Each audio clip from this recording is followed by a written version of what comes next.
Vietnam is a country in urgent need of energy, with one of the youngest thriving populations in Asia, experiencing growth that continues to rise across all sectors.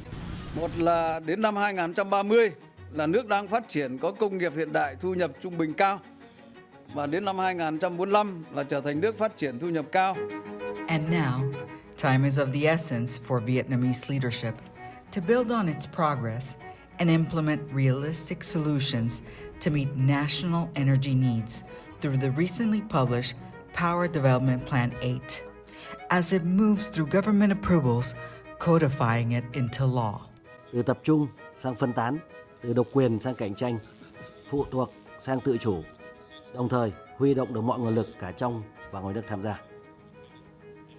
Thưa quý vị, để đạt được các mục tiêu tăng trưởng kinh tế trong giai đoạn đến năm 2045 với mức bình quân dự kiến từ 6,5 đến 7% năm, thì tăng trưởng điện thương phẩm phải đạt được cái mức tăng từ 9 đến 11% năm. Với nhu cầu điện năng tăng bình quân 9% năm trong cái giai đoạn 21-45, tổng công suất đặt các nguồn điện sẽ đạt khoảng hơn 400 gigawatt, cao gấp 6 lần so với công suất lắp đặt năm 2020. Và theo tính toán của Hoạch Điện 8 thì tổng vốn đầu tư cho nguồn và lưới điện trong cái giai đoạn này khoảng gần 500 tỷ đô la và bình quân mỗi một năm phải đầu tư từ 18 đến 20 tỷ đô la. Điều đó cho thấy rằng rất cần phải huy động nguồn lực xã hội cho cái chương trình này. Let's rewind to 2019. Delta Offshore Energy, a talented and dedicated American Vietnamese company, steps up to answer the Vietnam's government's call to originate, develop, and implement an all-in-one liquefied natural gas solution that will both produce reliable electricity for the country while supporting the growth in renewable energy. Xử lý hiệu quả các cái thách thức đối với nền kinh tế của chúng tôi. Trong cái sự biến động như hiện nay, ví dụ như là vấn đề cạn kiệt tài nguyên, vấn đề xử lý vấn đề năng lượng, xử lý vấn đề về an ninh lương thực, xử lý vấn đề về biến đổi khí hậu, rồi là vấn đề liên quan đến bảo vệ tài nguyên. Thì chúng tôi cũng đã sớm nhận diện và nhận thức được tăng trưởng xanh là một cái phương thức phát triển mới, đảm bảo cái phát triển nhanh và bền vững. Và chúng tôi đã chọn cái phương thức này từ năm 2012.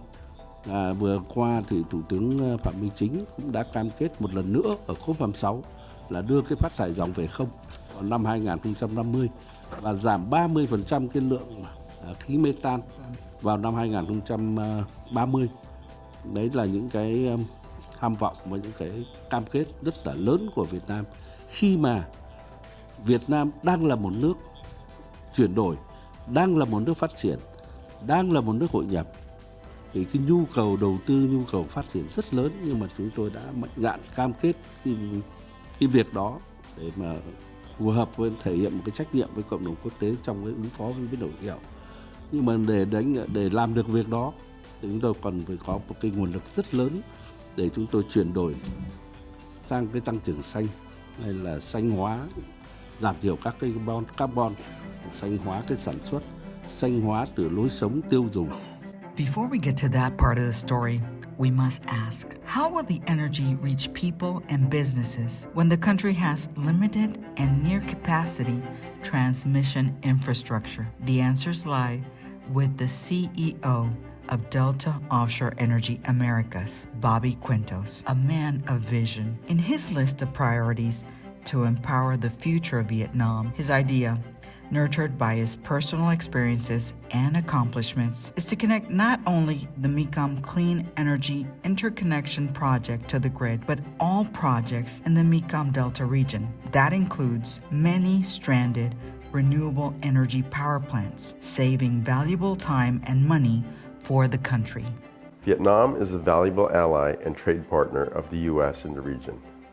Our project in building out the power plant and supporting the development of the 500 kilovolt transmission line is recognized by the Vietnamese government through the inclusion in the National Power Development Plan 8. The transmission line will enable many gigawatts of renewable energy facilities and signals to the world that the country is open for business and foreign direct investments. The game changer of the story is the support of the United States Trade and Development Agency, USTDA, and Black Veatch, a global critical infrastructure solutions leader tasked with a feasibility study that's key to the project. That's where Deepa Podwal is a senior vice president who heads the company's sustainability efforts. US-based Black Veatch is at the forefront of innovative power solutions that drive sustainability and resilience in electric grids around the world.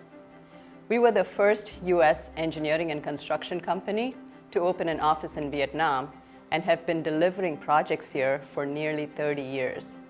We're naturally proud of our role enabling the construction of the 500 kilovolt transmission line for the Bac Lieu power plant. Such foresight will accelerate sustainable development across the country. The solution to advance Delta Offshore Energy's vision was to support the Vietnamese government through a feasibility study that would lay the groundwork for a 150-kilometer, 500 kV transmission line, helping to secure the financing for the project. Delivering the feasibility study was the first strategic cornerstone of Delta Offshore Energy's plan to build a 3,200 megawatt combined cycle gas turbine power plant fueled by liquefied natural gas. The transmission line reflects Vietnam's sizable progress in addressing the growing need for expanded and integrated power generation, transmission, and distribution solutions as it reduces its reliance on coal-fired power. And it's part of a collaborative effort that will accommodate increasing renewable energy in Vietnam's power generation mix, propelling the country along its path to achieving its clean energy goal of carbon neutrality by 2050. After 2 years of delay due to intense COVID lockdown in Vietnam, on the month of May 2023, the Power Development Plan 8 was finally approved, with the 500 kV transmission line included in the infrastructure development that's now law. The feasibility study helped frame the proposed transmission line as bankable that, if built, would create the foundations for the commercial success of the proposed LNG to power facility while benefiting the integration of further renewable energy into the Vietnam electric grid. With the inclusion of the transmission line as part of the PDP-8, we are another step closer towards realizing the Delta Offshore Energy's vision and improving the economy and lives of people throughout Vietnam. All large-scale projects are met with challenges, but the right team makes the difference in securing the path for success. Black Veatch is a powerhouse of engineering, resilient, tenacious, experienced, and ready for the toughest challenges arising from global energy transition. They are a perfect partner for Delta Offshore Energy's historical project. The energy transition is not straightforward. Investments in transmission and distribution networks are critical in bolstering resilience and grid efficiency. Development of this 130-kilometer, 500 kilovolt transmission line will ensure that the real benefits of lower carbon energy are dispatched reliably and effectively to the people of Vietnam. Regional energy industry leaders have cautioned that underinvestment in more reliable transmission networks is among the key threats to reliable grid operations and performance across Asian electricity markets. This Vietnam project addresses that, and Black Veatch is committed to supporting Vietnam in achieving new levels of technical and commercial success as it delivers upon its ambitious energy transition plans.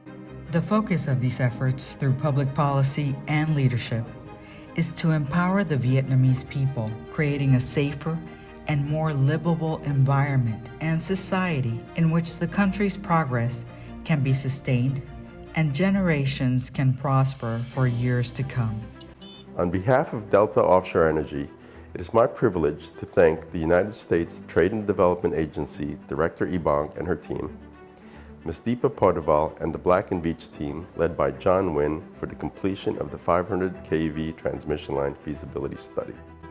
In the next segment, finalizing the historical power purchase agreement. Stay tuned.